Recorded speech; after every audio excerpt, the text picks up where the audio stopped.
Hi Space Monkeys! So we are back from E3. We wanted to share with you that demonstration, which is a mix between a technological demonstration of the engine that we call Voyager and the actual game with some gameplay elements. So here you can recognize the big mothership that was in the trailer. Of course, it's not the same level of quality. This is a work in progress assets. But again, we wanted to share all these materials with you. As you know, the game is in development.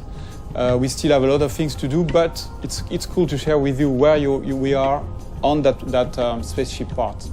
So here, the mothership is like a home, a house for the player. That one is about 400 meters long, and you can have your crew inside, of course your main character, but also your spaceships.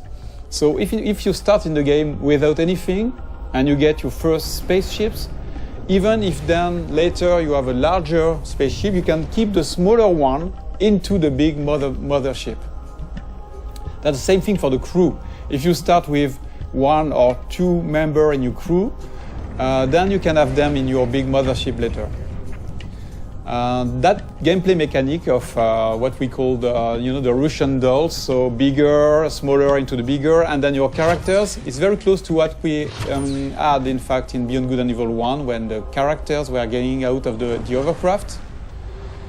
So here we have that monkey, which is my playable main character here, but of course in that game, you can select your character and create your own character. Just to give you a feeling of scale, that ship is about 20 meters long, and the other one, the mothership, is about 400 meters long. I'm going to go close to it so that you can see the size. So when we have large spaceships like that, the good thing, the interesting thing is that they are a real level of gameplay. You can go inside. We have interiors for those big ingredients. So imagine I'm at the beginning of the game. I'm starting the game. I have nothing, but I am like like in Beyond Good and Evil 1, you start without anything, and you have to get some money to like level up and get your first vehicles. So imagine I'm just delivering pizzas here. It's like a side quest or just a way among many to get some money. I'm delivering pizzas to those guys. So imagine it's not my spaceship. That's the beginning of the game. And this could be an interesting way to trigger the first ingredients of the adventure, because the spaceship is a playable interior. You can get inside, you can sell your pizza, and then instead of getting out of the ship, you could decide to explore the ship. And why not discover that there is some slavery, some human trafficking and things like that. The good thing is that in Beyond Good and Evil 2, like in the first episode, you can take pictures. So if I'm taking a picture of evidence of the things I'm seeing in the game, then I can share those pictures with the guys in the city, for example, and then I can trigger discussions with those guys based on the picture I took. So that's a very interesting mechanic that can create that feeling that you can explore everything and you can gather informations and share those informations with NPCs, but also between players. Another very interesting thing here is the feeling of scale. Here we know that the players, they will explore everything. They will want to go everywhere. So we need to handle large scale ingredients, like that huge statue, where you can go very close to it and you can look at all the details on the statues. And of course, you can go inside of this kind of statue, and you can also get on top of it. I just want to show you something interesting about the scale and the feeling of scale. So I'm going to land on the top of the statue, and you will realize how big it is.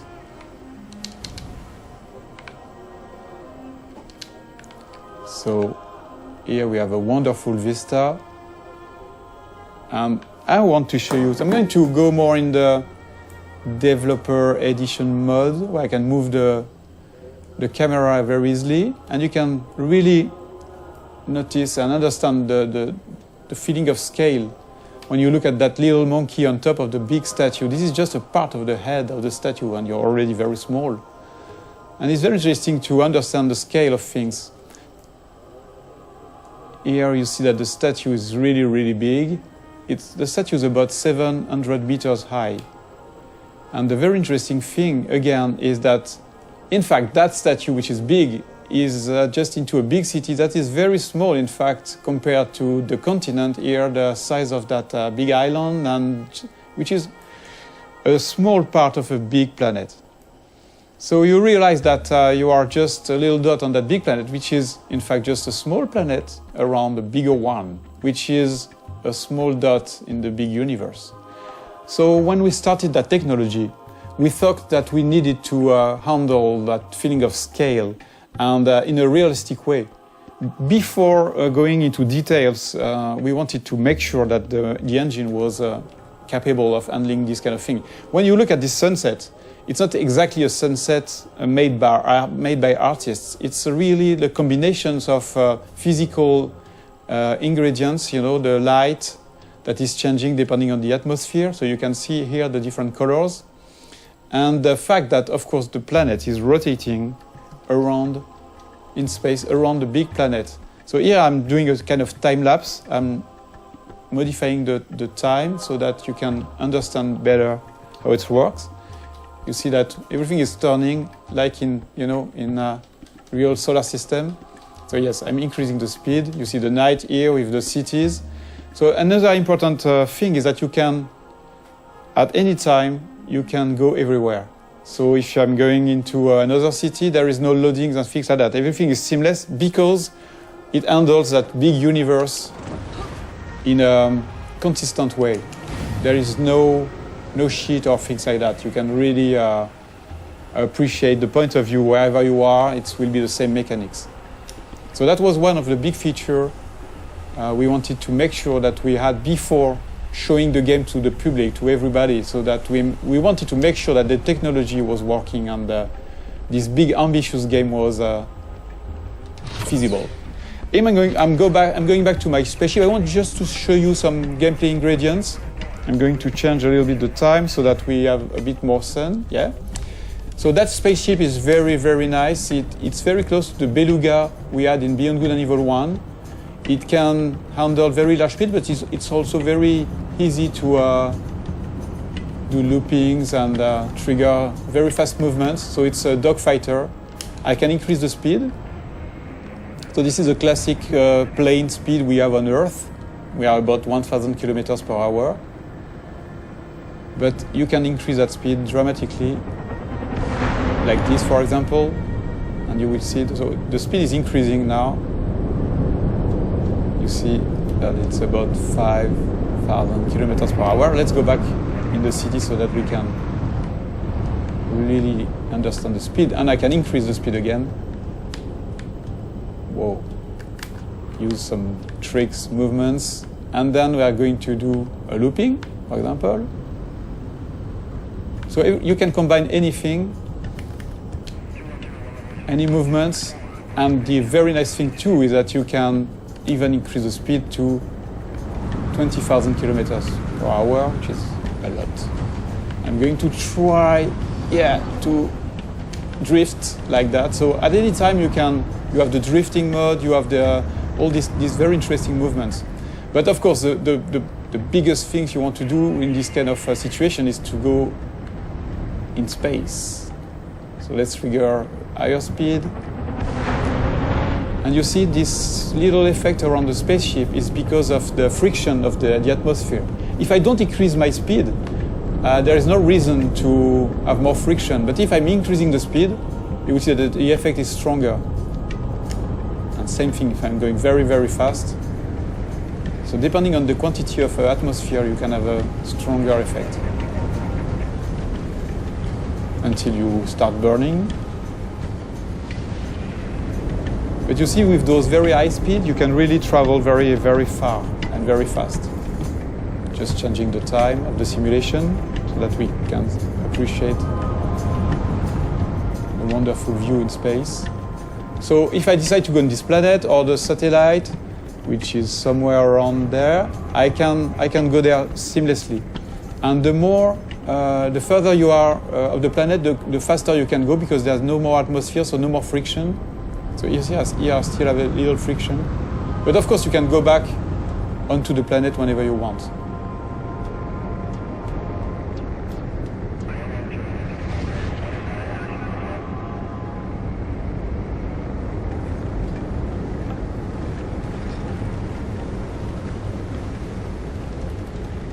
A very interesting thing too is that there's a lot of biomes on the planet, like this desert, or you have frozen lands on the planet, different cities.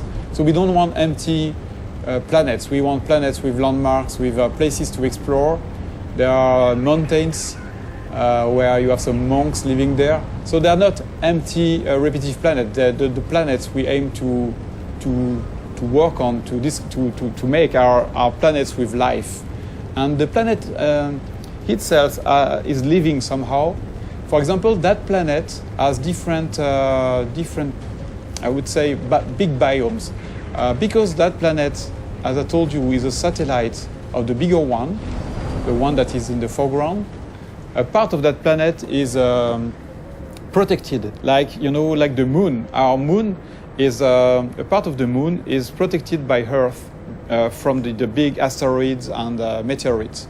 So here, that's exactly the same thing. The cities are built in the safe place where nothing is falling from space. But I will show you a bit later the opposite part of that planet, where you can have real-time giant meteorites, asteroids falling and modifying the planet's ground. The very interesting thing is that this kind of event is connected to the life on the planet. So that, yes, you've got those cities on the safe place, but once the big giant meteorites are falling on the other side of the planet, then you have the big companies that are sending the slaves on those very dangerous places. And a lot of slaves are dying trying to gather the meteorites goods, all the things that are falling from space and crashing. They are taking those rare materials and risking their life.